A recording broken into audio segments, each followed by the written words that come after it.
د اسلامي نړۍ یو بل فاتح اتل در پیژنو. صلاح الدین ایوبی څوک و؟ دوهمه برخه.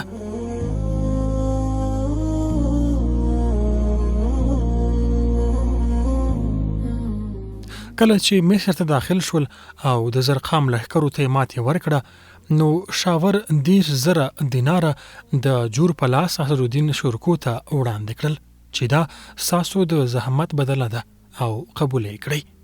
په شرکو د خبره بده او درنه پریوته، ځکه چې د حرکت د پیمان خلاف و. پیمان داسې شوی و چې دغه 1000 کسان به په مصر کې نظامی پایګاه لري او هملته به اوسیږي. شاور به هر کال د مصري خزانې دریمه برخه نورالدین محمود ته سپاري، ترڅو په دغه پیسو باندې زنګي د مجاهدینو مصارف پوره کړی شي او د قدس شریف د فتح کولو لپاره ځوانان پرې تربیه او حمایه کړي. مګر شاور خیانت وکړ، خو بیا هم اسدالدین له مصر څخه ونه وته او نه هغه پیسې واخیستې، تر دې چې شاور د مصر د فاطمی خلیفه ناصرالدین شاه په خوخه د ازل اروپایانو ته پناه وروړه او د قدس له پاچا څخه د 4 لکو درهمو په مقابل کې نظامی مرسته وغوښته او په ګډه د اسدالدین پر وړاندې خونړۍ جګړه پیل کړه. خو دغه وړوکی شامي لښکر یې پوره 3 میاشتې په اسکندریه کې کلابند کړ، مګر بیا هم کامیاب نشول، تر دې چې دواړو لورو سوله سره وکړه او یو ځای له مصر څخه ووتله. څو وخت چې تیر شو، اروپایان سر راټول شول او دا ځل یې پر مصر د برید تکل وکړ. د مصر خلیفه له شام څخه مرسته وغوښته. نورالدین زنګي او سلبیا اسدالدین او صلاح الدین له 8,000 کسانو سره مصر ته ولېږل. کله چې شامي لښکر مصر ته داخل شو او اروپایانو ته ماتې ورکړه، نو د مصر فاطمی خلیفه دا ځل اسدالدین شیرکو په لوړ منصب ونازوه او صلاح الدین یې د خپلې خاصې مینې او علاقې له امله له ځان سره کړ او مشورې به یې ترې اخیستې. بل وخت شاور قصد وکړ چې اسدالدین ته توطیه جوړه کړي او له منځه یوسي، مګر زوی دغه خبر شیرکو ته ورسو او هغه د خپل پلار له شوم هدف څخه خبر کړ. کله چې خبره د ثبوت په درشل ودرېده، شاور بندي شو. بیا د مصري خلیفه په امر دغه خائن شاور د صلاح الدین په لاس قبر ته ولېږدول شو او د مصر اعلی وزارت یا صدر اعظمي د خلیفه لخوا اسدالدین شیرکو ته وسپارل شو. د اسدالدین او صلاح الدین د سیاسي او جهادي فعالیتونو له برکته د مصر په حکومت کې مثبت بدلون راغی او دا سیمه هم لکه شام اروپایانو ته تنور جوړه شوه.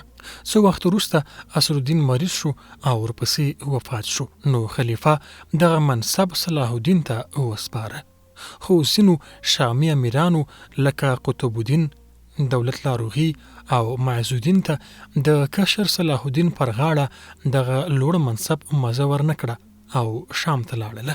هلته د صلاح الدین پر وړاندې سیاسي اختلافاتو ته لمنې وهل پیل کړل او محمود زنګي ته به د صلاح الدین په هکله ناسمې خبرې کولې.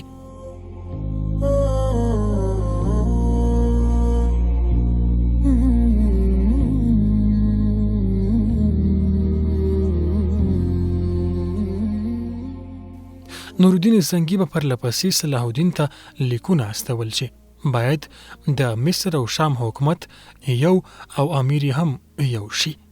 خو دغه کار صلاح الدین ته دروند ښکارېدو چې څرنګه له خپل محبوب حاکم څخه دغه حکومت په داسې وخت کې واخلي چې هغه مرګونه مریض هم دی، نو ځکه به یې وخت واخیسته.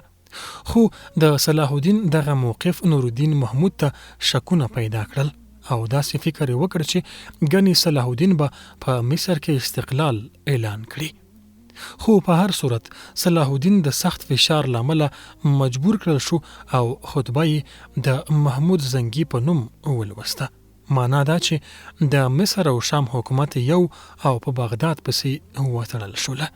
خلیفه ناصرالدین شاه ضد د دغه اتحاد له رامنځته کېدو څخه یوازې 3 ورځې وروسته وفات شو چې دغه کړنې به صلاح الدین تر مرګه پورې ځورولو، ځکه چې صلاح الدین تر بل هر چا په فاطمی خلیفه ډیر ګران و او بېدریغه مینې ورسره لرله. خلیفه ډیر ښه او ځیرک حاکم و.